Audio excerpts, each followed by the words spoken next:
Good afternoon, everybody. Thank you so much for coming here today. It's wonderful to see so many of you here. There's a lot of you who are doing the summer school, and it's also great to see some people who are not and meet some new faces, Patrick. I think you've all had some refreshments. Help yourselves to the drinks and the snacks. We've got, as you know, we've got the books at the back of the room. We've got some Classics Academy merch that my husband has been working hard with over the last month or so. I also want to mention the raffle. Naomi has the raffle tickets. So if you'd like, it's £2 for one and £5 for a strip. Is that right? And that money will go towards bursaries for next year's summer school. The books have been kindly donated by Theo, who has just left, by Isabel, and also by Sheila Landy. Now, Sheila was a student who came to the summer school for many years, and sadly she passed away earlier this year. So the money from her books will be going to a charity that her partner will inform me of. But thanks to them. What else have I to tell you? You're all very welcome. Well, today we've got, we're delighted. I'm delighted to have Dr. Emma Southern here.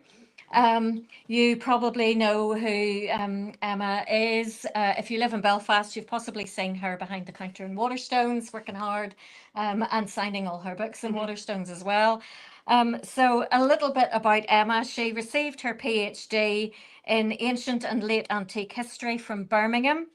A version of her thesis was published in 2017 as Marriage, Sex and Death, the Family and the Fall of the Roman West.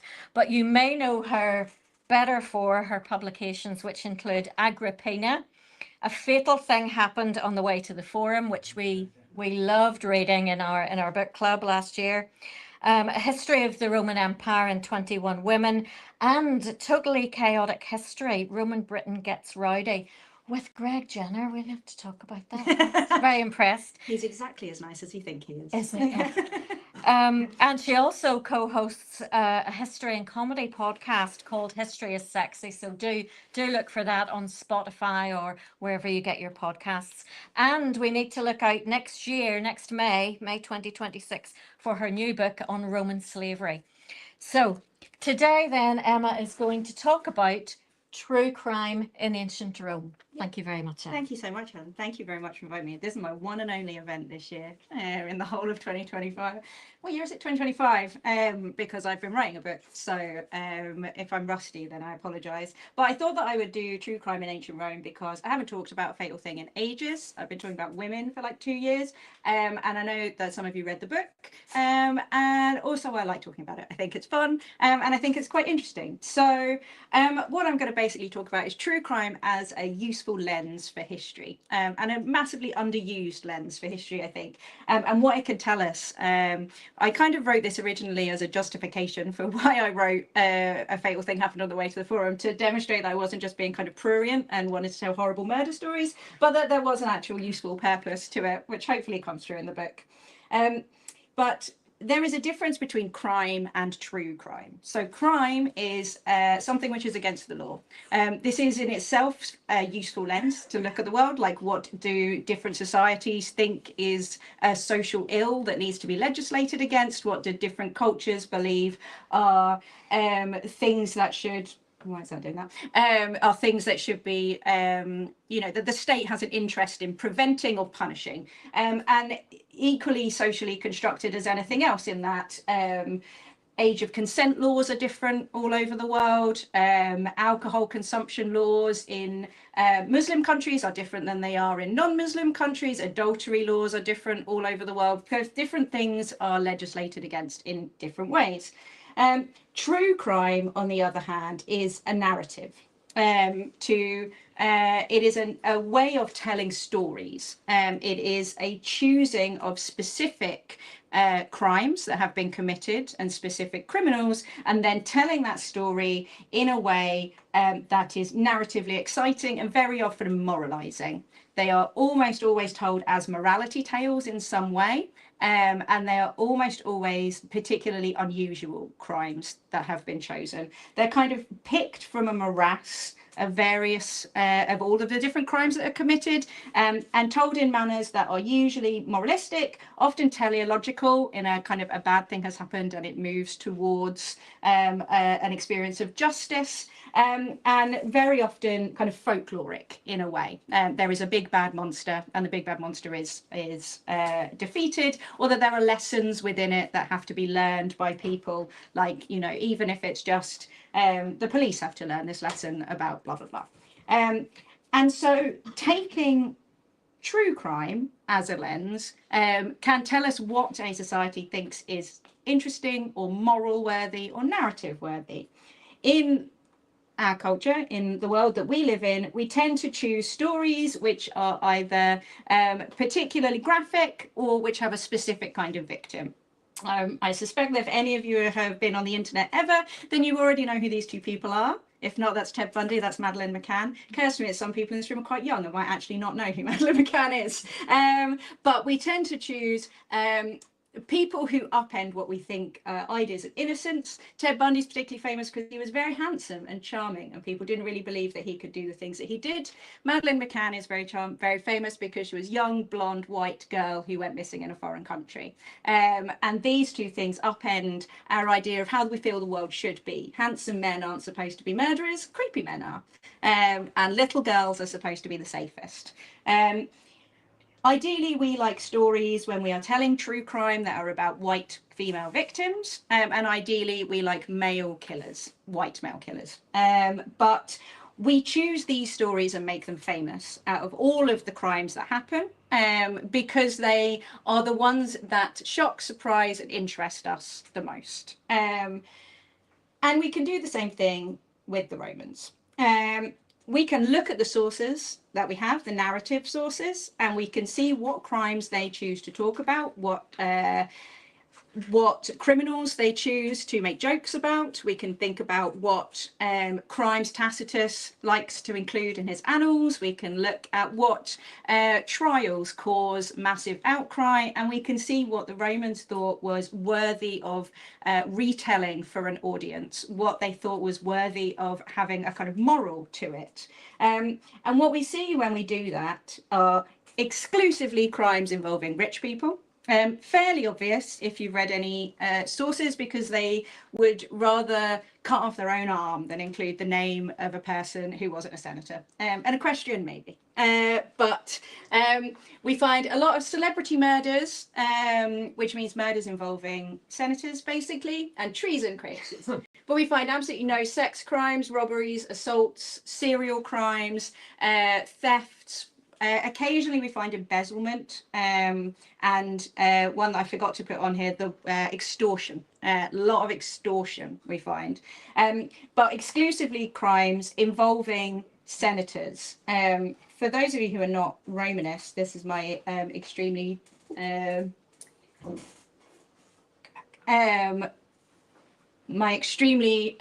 simplistic version of the Roman social structure, with enslaved people at the bottom and then everybody moving up. Aristocrats who are not senators come below senators, because senators are the people who are supposed to have access, who are supposed to be ruling, basically. The fact that the emperor rules is...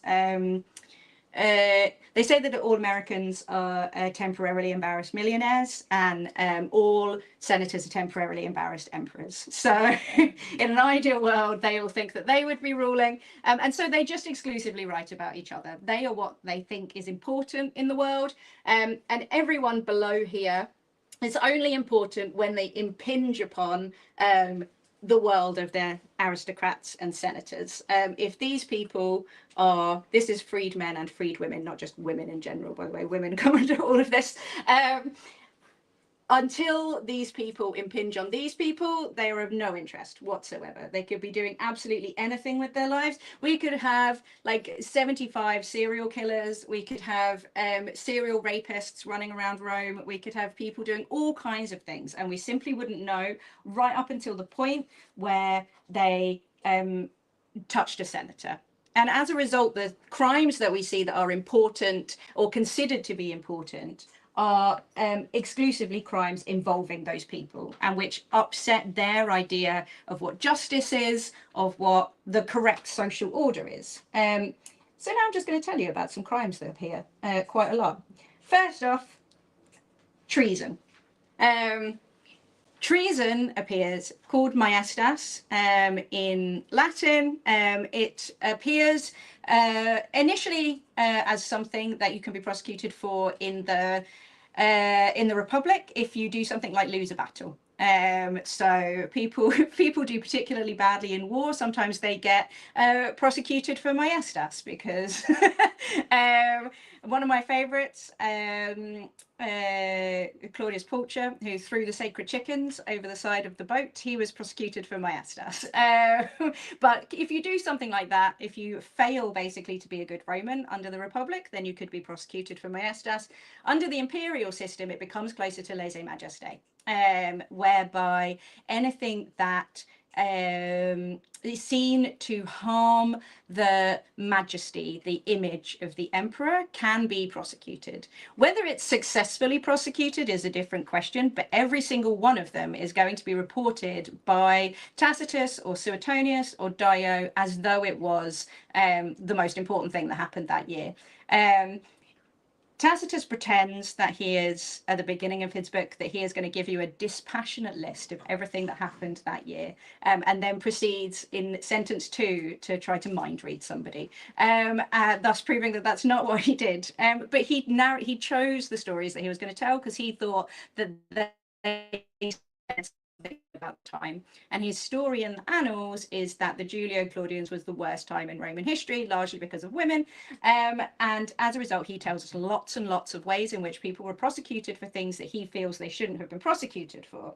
So one nice example is Granius Marcellus, who comes up in Tacitus. This I think is good. This is if you look for lèse-majesté, this is the picture on Wikipedia, and it is someone farting on King George III. But Granius Marcellus was prosecuted for a number of majestas crimes, one of which was putting his own statue on higher ground than the statue of Tiberius. Secondly, he sold a statue of Augustus. And thirdly, he changed the head of a statue of Augustus and put the head of Tiberius on it instead. This happens in the reign of Tiberius, when everybody is still trying to work out what the hell an emperor is. They kind of understood what was going on with Augustus. Tiberius has come in and has imposed his very bad personality on people. Nobody really knows what's happening. And so people are prosecuting one another for bizarre stuff, and claiming that putting your statue in a garden higher than Tiberius's statue somehow impugns the honor of Tiberius. This specific one, Tiberius throws out. One that he does not throw out, however, he also throws out the one about the coin. If anybody knows the story about a guy going to the toilet with a coin with Tiberius's head on it in his pocket, Tiberius also draws a line there. He's like, come on, guys. But this is what confuses people about Tiberius, because one that he does allow through is Clutorius Priscus. Clutorius Priscus was a poet, a senator. He gained the attention of Tiberius because he wrote a poem on the death of Germanicus, like a kind of elegy about how great Germanicus was. And he performed it all over town, like the worst person that you can invite to a dinner party. And Tiberius was so pleased with it that he gave him some money and some rewards and made him famous for it, and was like, what a great poem. He then, when he found out that Tiberius's other son, Drusus, was dying, started workshopping his poem that he thought he could write about Drusus. If he had done this in the privacy of his own home, he might have got away with it. Unfortunately, he decided, and this is why he is somebody that you would not want to invite to a party, to perform some rough drafts at dinner parties. Don't know about you, I never want anybody to perform a rough draft of a poem at a dinner party that I am at, or indeed any of their poetry. But he does this, and somebody who is at the party takes massive offense and prosecutes him for majestas, claiming that he is hoping for the death of Drusus. They call it, he says that he has defiled his own soul and the ears of men with his poem, which might just be because the poem was terrible. But the presenting of this poem, the writing of this poem, even imagining the death of an imperial person becomes an enormous scandal. And Cremetius Cordus is tried, everybody piles onto him, and he is basically, the argument at the trial, according to Tacitus, ends up being, how do we kill this man? Not whether we kill this man, but whether he deserves the death of a slave or whether he deserves the death of a nobleman. And they effectively just argue about whether to crucify him or not. He is eventually beheaded, but they basically take him out and instantly kill him for this. And this is, there are tons of these stories throughout the lives of particularly the Julio-Claudians, because they exemplify the image that the writers want to give us about the Julio-Claudian period, which is that it is a space where you can't say anything, that it is a space where there is danger lurking around every corner, where their emperor is a tyrant who wants everybody to only speak and think and do the things that he allows them to do, and where everybody around you is a spy for him, basically, and will kill you at any moment if you even take or will attempt to kill you if you take a coin somewhere where you shouldn't be taking a coin, apparently. But this is like the tiniest minority of crimes that occurred in the Roman Empire. Is you can count the number of people that Tiberius specifically killed, you know, and it's less than 100. And that feels like a lot, but also it's not really a lot when you think about the millions of people that are in the empire and what's actually going on in the rest of the empire. But these are the stories that are important, because these are the only people that matter. In the same way, we get lots and lots of fraud cases, because something that enormously upsets Romans at every point, because they love their court system, like they love their court system. There is somebody, and I can't remember who it is anymore, but who compares going to court as going to war. People talk about the law courts and being an orator in the law courts, and the use of the law courts as weapons, as like it is an arena for them, a glorious place that they love. And so people who try to misuse the law courts or try to misuse the law upset them inordinately. And they will record virtually every instance that they can find, regardless of how minor it really seems. One great place for this is Valerius Maximus. Valerius Maximus, if you've never come across him, I highly recommend him. He took it upon himself, in what I consider to be a very bold move, to write a book of advice for Tiberius. And published this book of advice, and presumably got away with it. But it's basically a list of anecdotes of like what he thinks is good behaviors for Romans, and they're separated into examples from the Roman world and then examples from the non-Roman world, to show that even non-Romans can do things too. But he publishes this. It's called Memorable Words and Deeds, and it just is a litany of things that he thinks is interesting. And he contains a great many stories of kind of court cases, either have gone well or gone wrong. One of this is a guy called Gaius Titinius. Titinius, very hard to say without saying something rude. But he was a guy who decided that he thought that he had found some kind of get-rich-quick scheme, and he married a woman and then divorced her quite shortly afterwards for unchastity. Under Roman law, if you divorce a woman and can prove that she was adulterous, then the husband got to keep her dowry. Which could be quite profitable if she was a rich woman and had a decent dowry. So he took her to court to try to get her dowry, and she, in a moment of brilliance, she brought out a bunch of people who were like, he knew that I was a whore, and he married me anyway. And basically proved that he had, or argued successfully, that he had married her deliberately, knowing that she was never going to be faithful to him, knowing that she already had a reputation as somebody who was a bit slutty, and had done this specifically so that he could then divorce her and take her dowry. And the judge agrees and is like, yeah, you knew what you were getting into. You think that you have seen like a loophole to just take this woman's money. And as a result, he said that the woman had to pay him only one sesterce, and she got to keep the rest of her dowry. So sometimes having a bad reputation can work out for you. But the thing that really upset them was the idea that somebody would attempt to find a loophole through the law, that somebody would attempt to use the law courts for their own gain.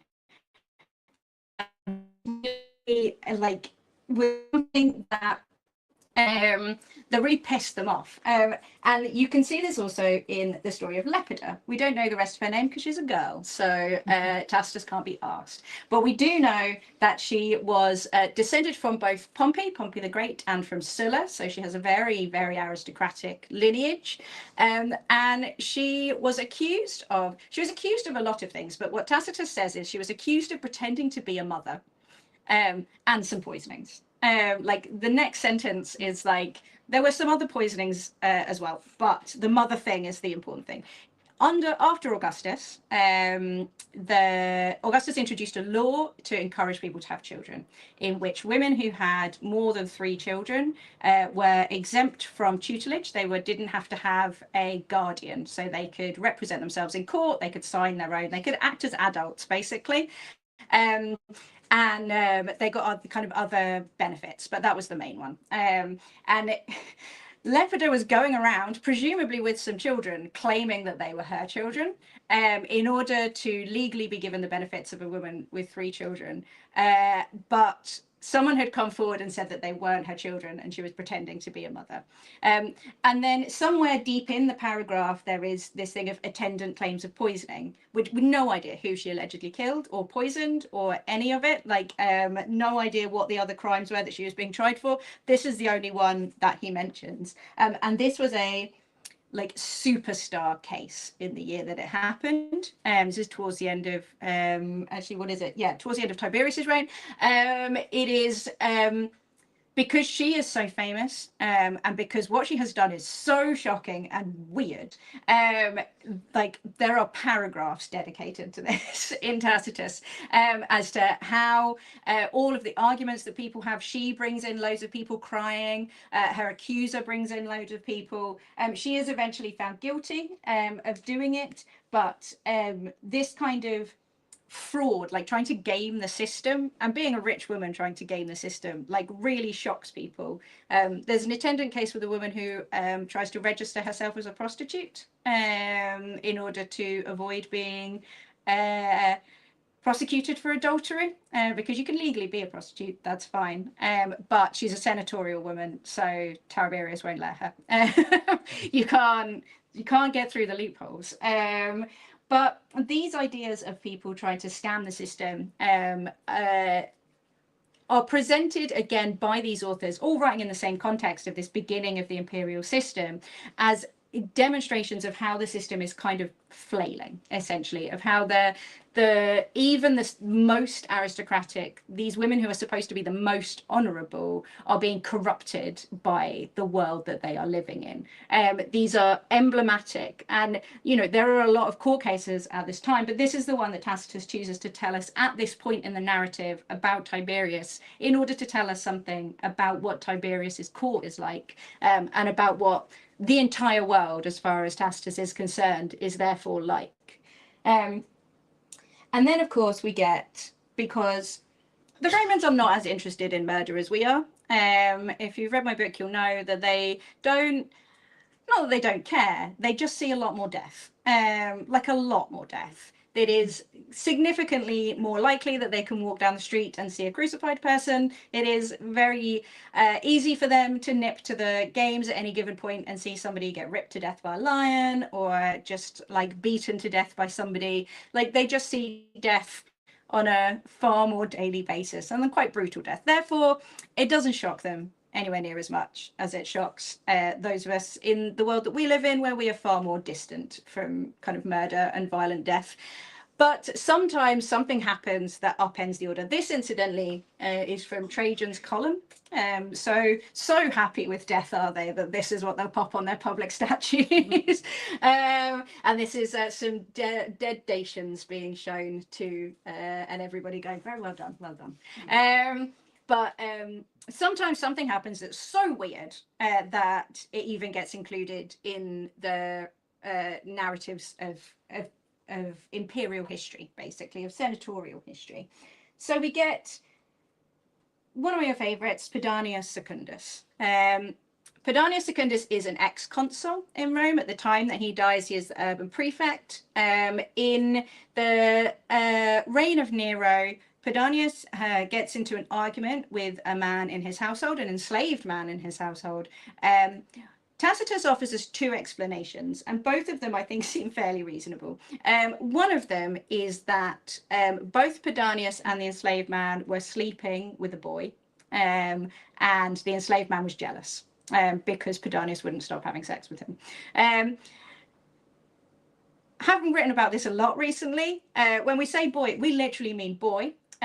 Almost certainly that was a child. So in which case, fuck him.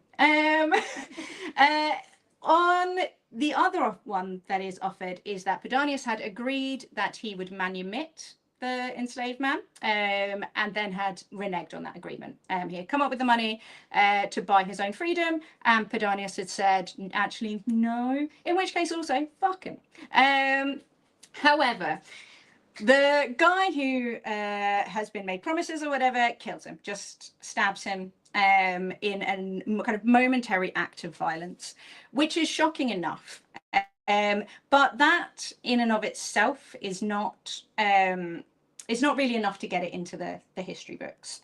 We do have other examples of people who are killed by members of their enslaved household. Mikado is one who turns up in the Annals of Pliny.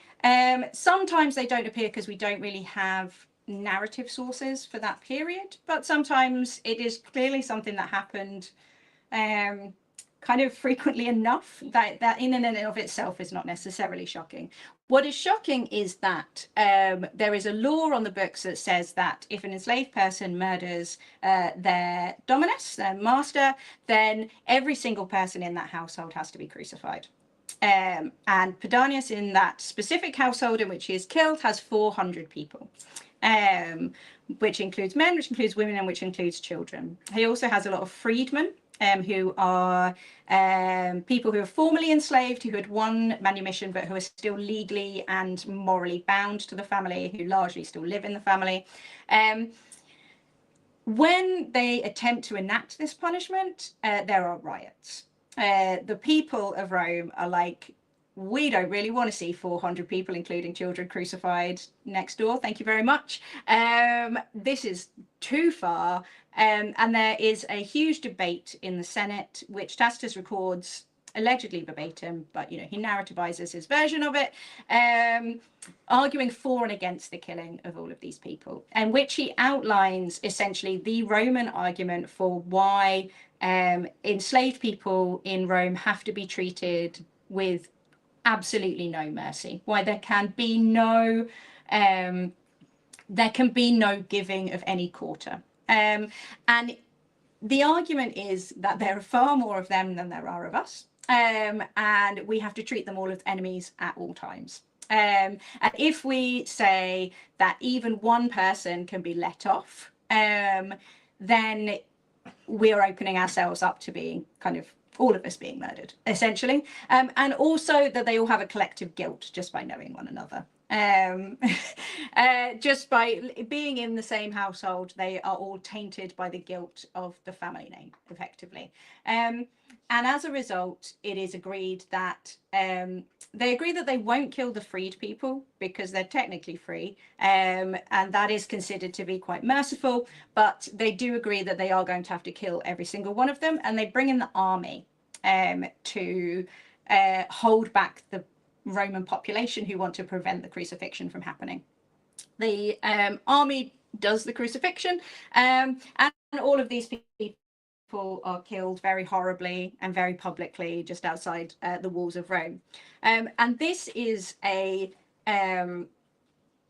really important moment in how the Romans are dealing with their enslaved population, that they are confronting the fact that they own a hell of a lot of people, and that number is only going to grow, and how and where they stand in relation to that. Are they going to treat them as people, or are they going to treat them as enemies?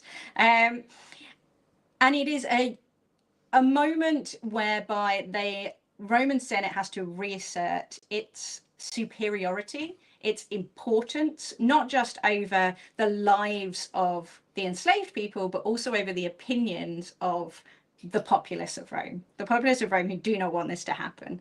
And Tacitus reports it at length. I don't know why this has decided it's on some kind of timer.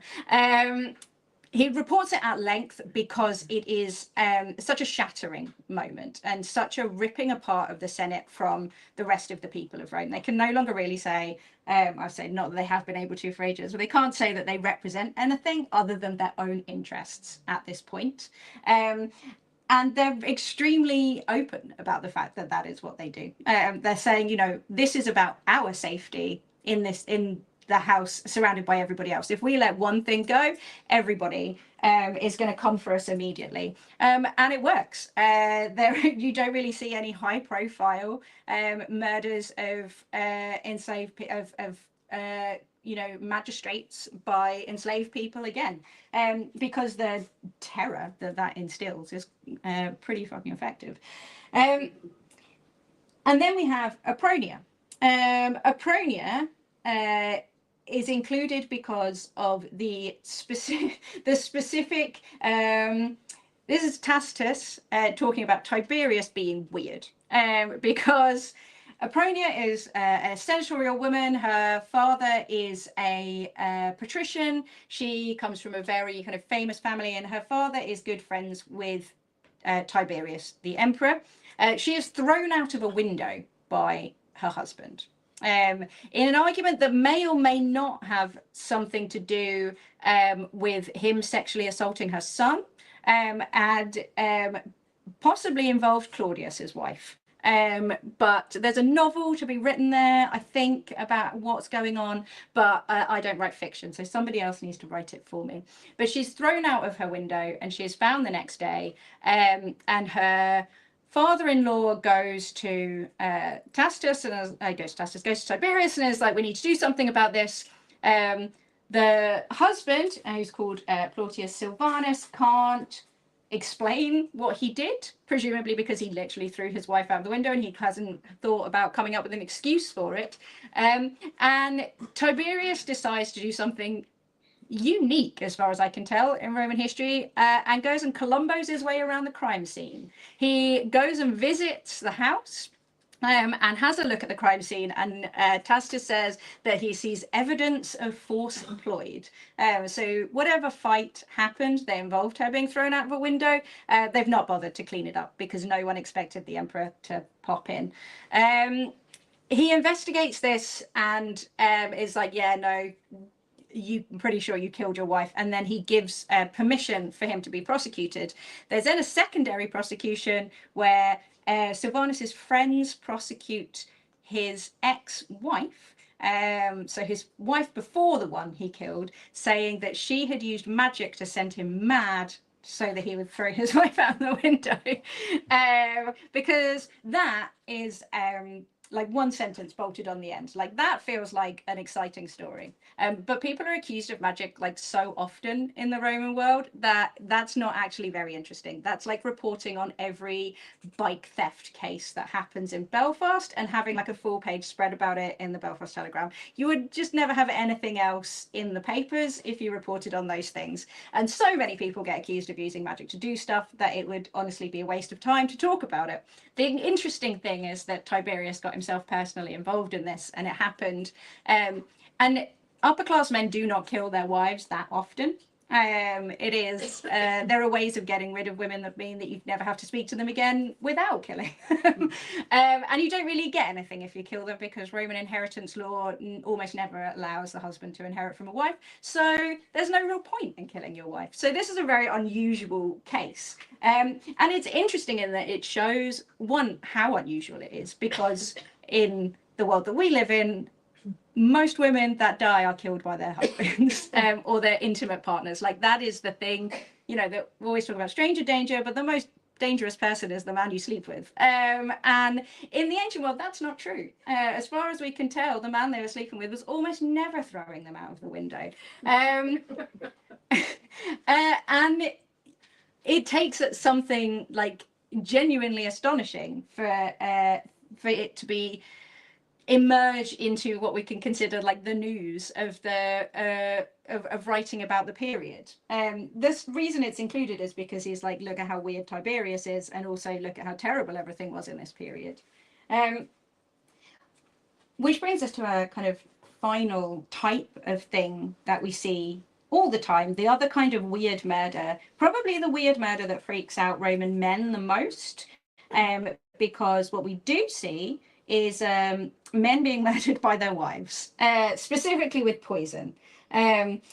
Poison freaked out Roman men more than anything. There is a very blurry line in the Roman world between poison, medicine, and magic. They're all basically plants that got ground up, and it's sort of intention and whether you say a spell that differentiates the three, but they're all effectively the same thing. The first time that we see poisoning is very early, and it is the mass poisoning event of 331 BCE, which is a story that I love because it reminds me of the kind of the death angels of, is it Romania, where the women were killing all of their husbands? Effectively what happened was 331, there is an outbreak of some kind of disease in Rome. This happens fairly frequently. They don't have antibiotics. Occasionally a disease will rampage its way around the city with sewers. When this specific one, a lot of high profile men start dying, magistrates start dying of it. And that's when it becomes a problem.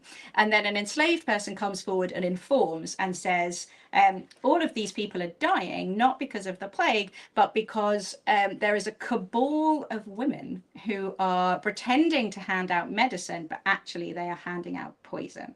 And they are doing this deliberately to get rid of their husbands. Loads of them are brought in and are questioned and tried. It's something like 117, I forgot to write down the number, but it's over 100 women are brought in and questioned, and they say, no, we're just trying to hand out remedies. And so the judge overseeing it says, okay, if these are remedies, take one in front of me. And asks them all to take one, and they go, 1 second, we just need to have a conflab. And they kind of scuttle outside and all have a conversation, and they agree that they will take the poison. They all take the poison, and apparently they all fall down dead, because it turns out that they were all poisoning their husbands. This obviously is being written fully 300 years after the event in a culture that does not necessarily prioritize literal truth, but it's a great story.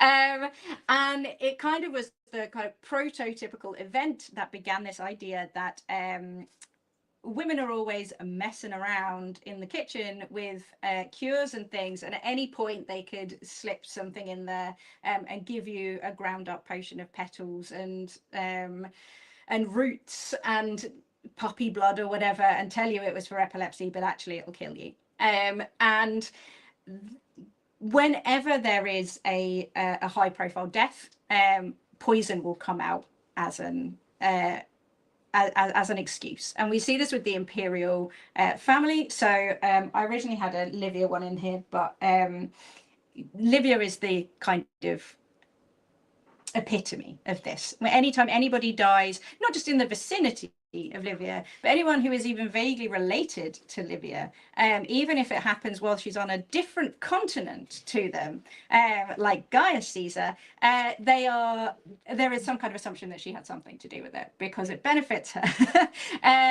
And she, you know, I have a t-shirt, I should have worn it, which has a Livia in the middle, surrounded by dead bodies, and it says Livia did it, because that's her reputation now. The fact that she didn't kill anybody doesn't really matter. The fact that people died near her was enough for people to believe that she did, because there is a line in Plutarch where he's actually trying to console somebody, and he says, whenever someone dies young, we assume poison. And that, you know, that is whenever someone died young near a woman, they assumed poison. And so poisoning cases became incredibly famous. The one I decided to include instead of Livia was Pontia, who appears in various different bits of literature from the reign of Domitian. So this is from Juvenal. She also appears in 3 different martial epigrams. This is kind of the closest thing that we have to a description of what she did, which is that she poisoned her children with aconite. Or this is what she was famous for. Anyway, we don't know anything more about this because there's no kind of real narrative sources that tell us about, that write about it in the way that Tacitus did.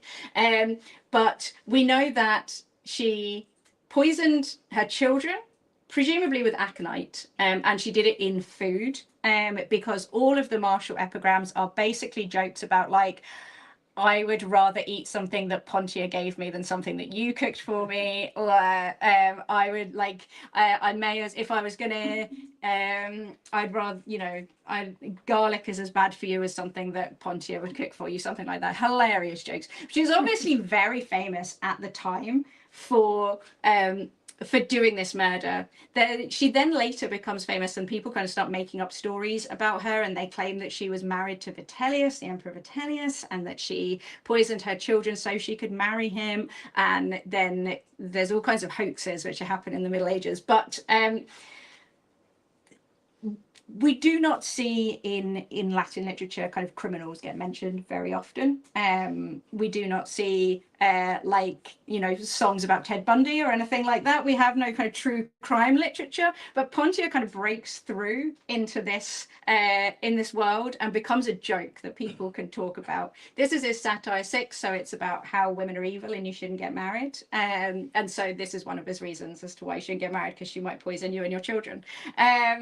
But obviously, like, the poisoning works with this idea that Romans have about women, that they are sneaky and will can use a technique that they have that men don't have, that they can work with potions and feed you to undermine the physical power of men. This freaks them out. And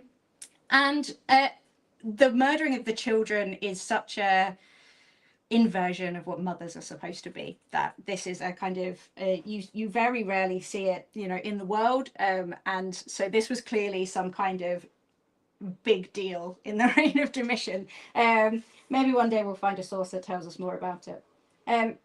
Now, we do have ways of looking at what real crimes happened in the Roman world, what actual people who lived in the Roman world worried about, and what crimes they experienced on a daily basis. And they are, as in the world that we live in, very rarely poisoning, treason, and being murdered by your slaves. We have things like curse tablets, papyri, graffiti. Occasionally, people will get real spiteful and put something on an epitaph. But when we look at those, this here is the stats for England and Wales last year. And this is the kind of things that people actually get arrested for. This is arrests, basically. This isn't prosecutions. But what you see is that theft, this is per 1,000 people. So per 1,000 people in England and Wales, 3 of them are likely to experience a theft in a year. 3.5 might experience some form of violence. This includes assault with injury and assault without injury, so it could just be being shouted at. And almost none of them will be murdered. There were 535 murders last year in England and Wales, and that's not very many in a population of 65 million people. However, none of these ones will have made it into the newspapers. If I asked you to tell me a crime that happened last year, I feel fairly sure that you would tell me about a murder. Almost certainly someone would say Lucy Letby, maybe the Stockport murders, probably wouldn't, maybe one that happened to you if it was, you know, your bike got stolen or someone broke into your house, but almost never are those things covered because they're common, they're not very interesting.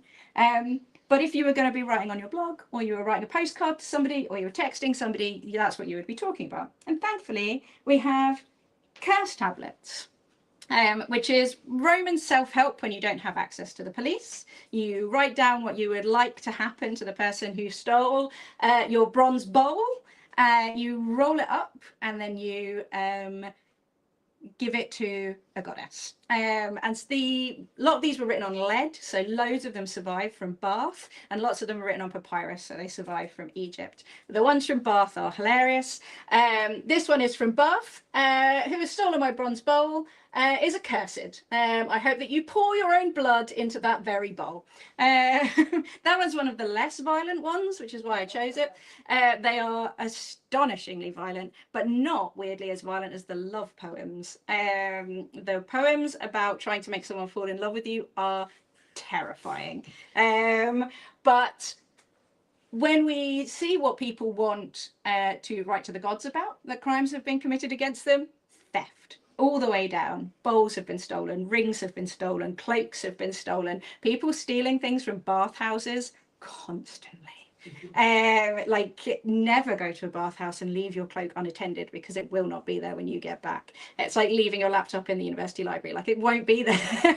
Theft is so common, and we see the same thing in the papyri from Egypt. So reading the papyri is amazing. Like, we have a fraction of it that has been translated or made available, but if you can, like, just sitting and reading the collections that have been published are amazing, because they are all the most petty bullshit. It's great. It is people writing to each other about their donkeys, people like, I sent you this and you haven't replied to my letter, and then lots of things like this. I want you to know that Timotheus has summoned us and the wool seller and his wife, and they say I attacked her along with you and an assistant while she was banqueting and took her gold things. So she's being accused of, like, bursting into somebody's house and stealing all their gold things while they were banqueting. So we see there's another one which is about a person saying that their grain has been stolen. What we see is theft and petty attacks, people like just punching each other on the street. So the exact kind of thing that you see in Belfast on a Saturday. Because these are just, you know, people. That's what they're doing. And when we look at graffiti from Pompeii, we see theft. We don't know what Pedania stole, but it pissed somebody off. We see more theft. So 65 to 30, that's not bad. That's a nice pot. And capture for the thief. And we see confessions of what I would consider to be criminal damage.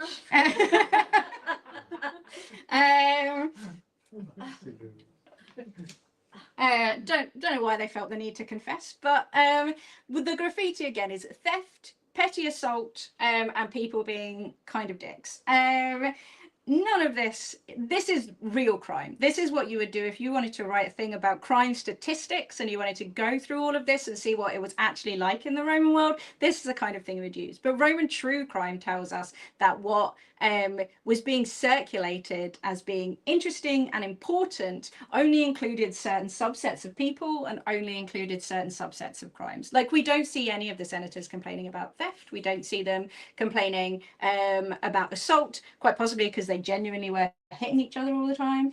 And we see that a lot of people are missing. The kinds of crimes that we see being represented as important crimes, as crimes worthy of being in the history books, are ones that involve male victims primarily, and ones that involve senatorial victims, ideally aristocratic and magistrates. And it's because what is important is the protection of that status, not the individual itself. We see very few female victims of crime. We see very few, we see no enslaved victims of crime because they don't count as people. But we don't see any, you know, of the middle classes, the working classes. We don't see any domestic incidents. Apronia is a real outlier because Tiberius makes it not a domestic incident. But because there are family courts, particularly, and there are ways of dealing with ways of handing out justice that do not involve the public sphere at all. We don't see many crimes involving women at all, and children as well, because they are considered to be something outside of the state's control. And this defines for us what the Romans thought was important to be publicly aired, what the Romans thought was important to be publicly handled, and what the state should be dealing with. And it's extortion and poison. And so what can we learn? We can learn that I've put Fama and Dignitas, and then I've not mentioned them at all.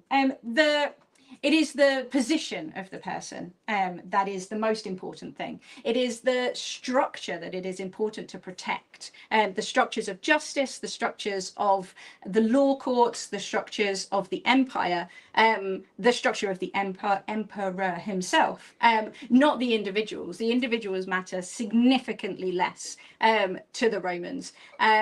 And all in all, yeah, that's why I think that true crime is an interesting lens to look at the ancient world. I think it is a way of seeing how they make sense of their world and how they tell us what they think is important. Thank you very much.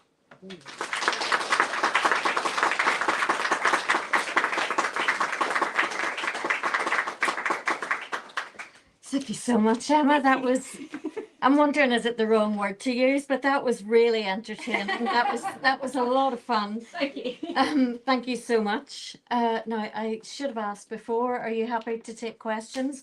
We do have, I'm just going to say, for the purposes of the live stream on YouTube, we have a few people watching, and I have mentioned in the chat if they have any questions.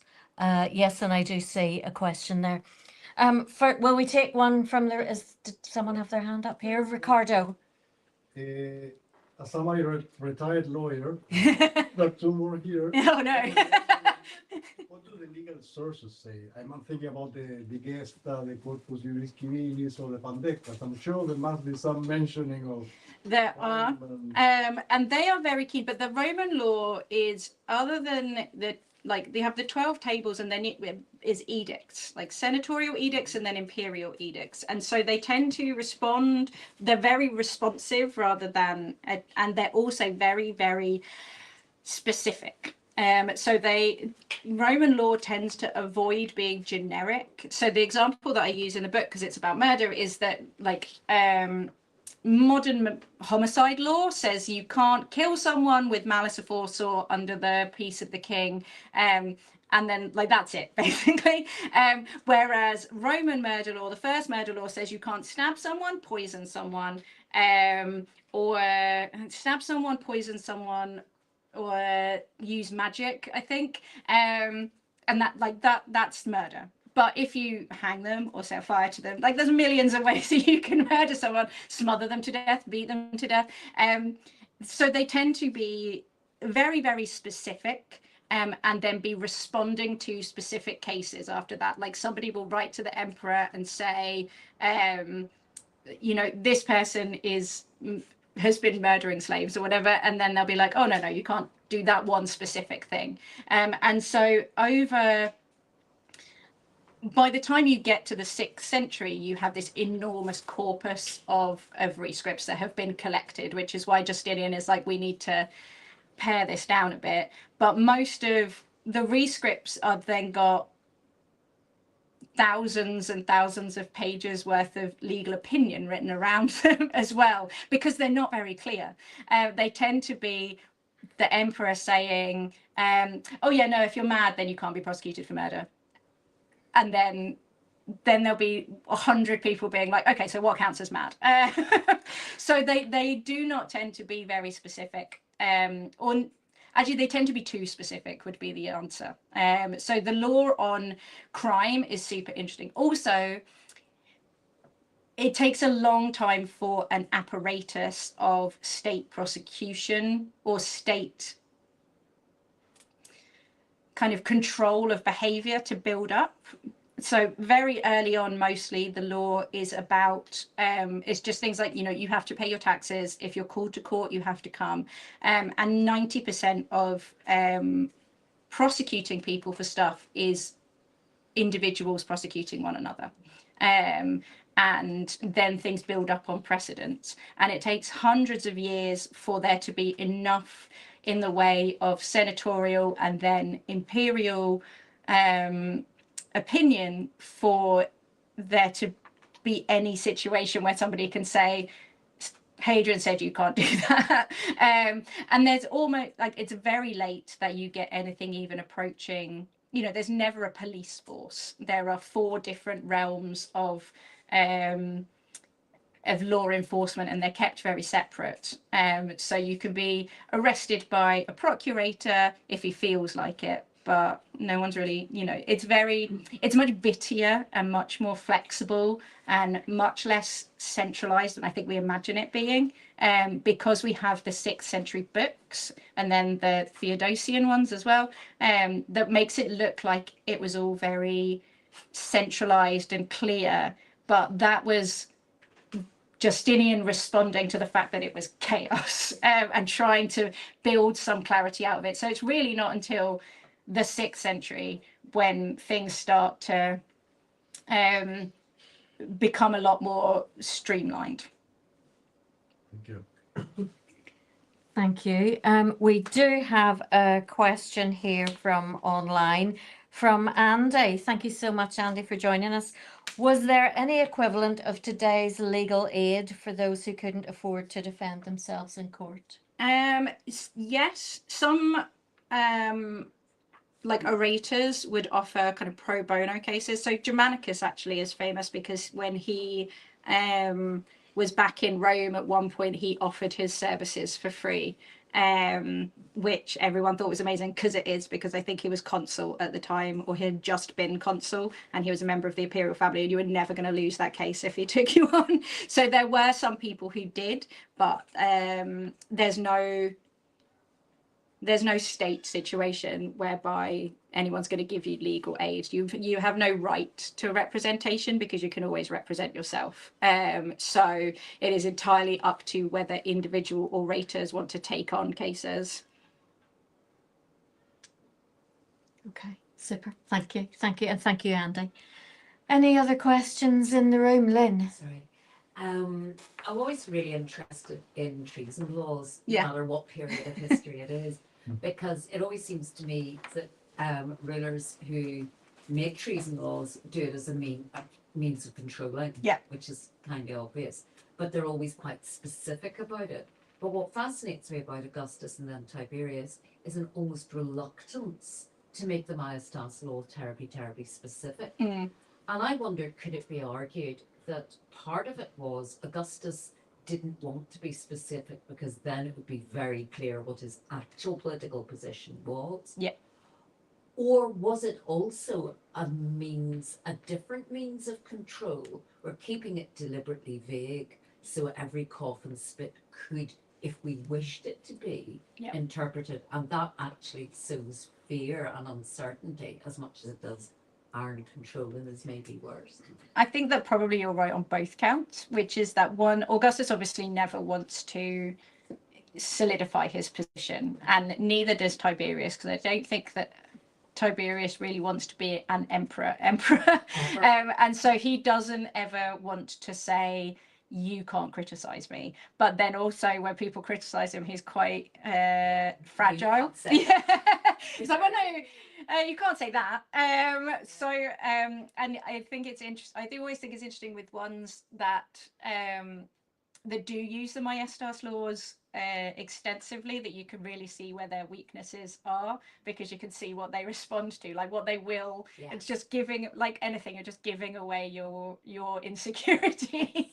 But I think partly it is that, I mean, and there is, you know, for a long time, really up until Vespasian, there is a reluctance to admit that there is an emperor. Yes. And so those laws are left very broad, and changing them would require saying that something had changed from the Republican period, which obviously Augustus, the antithesis of what Augustus wants to say. He wants to say that he is continuing.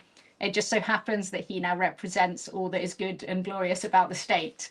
But if you were to make those laws more specifically about a person, then, or what it was you were legally allowed to, or to like specifically, what's the word,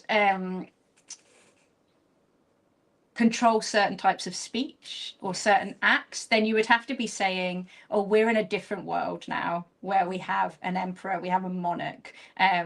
Whereas the Maestas laws are very much about the majesty of the state. And then it just so happens that people sometimes interpret that Tiberius is the state or Caligula is the state. It's about imagining the death of a member of Exactly. the imperial family. You can't do that now. And No. an intelligent person might say, well, why can't I? Because there isn't an imperial Exactly. family. Like, why Except is there he is. so important? And they, I suspect that Tiberius's argument would be, if anybody complained about it, which they didn't, that, you know, Drusus is a member of a great family, and that suggesting, and he's a magistrate, and that you're attacking the The state, really. exactly. Yes. But everybody is super reluctant, really, to at every point in that early imperial period to say what is happening. And if they did say what was happening, they would find themselves swiftly on an island, I suspect. But nobody wants to say, lads, do you think we've got a king? Like, because that's going to open a whole door that everyone is way too afraid to go through. And everyone does still have these memories of the civil wars that they don't want to, that nobody wants to open that door. So it's much easier. The person who does is really Vespasian, who just goes and stop that. And he's like, you know, it's too late now, and we've just had a civil war, and the outcome of this civil war is I'm your emperor. I get all of the things all in one go, and I'm building myself a massive palace. Yes. This palace is 4 times the size of anything you've seen before, and you love it. Basically, and everybody does. Yeah. Any other questions? No, we're good. Okay. Join me again in thanking Emma for Thank giving you. her time.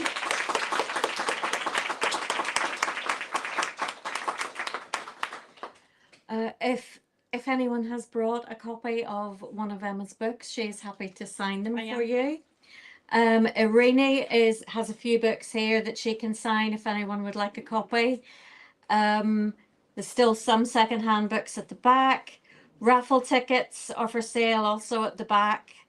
There's great prizes. I've got a lot of books donated for that. More books. And also some Classics Academy stuff at the back. And help yourselves to something to eat and drink. Okay. Thank you so for much. coming today. Thank you, everybody.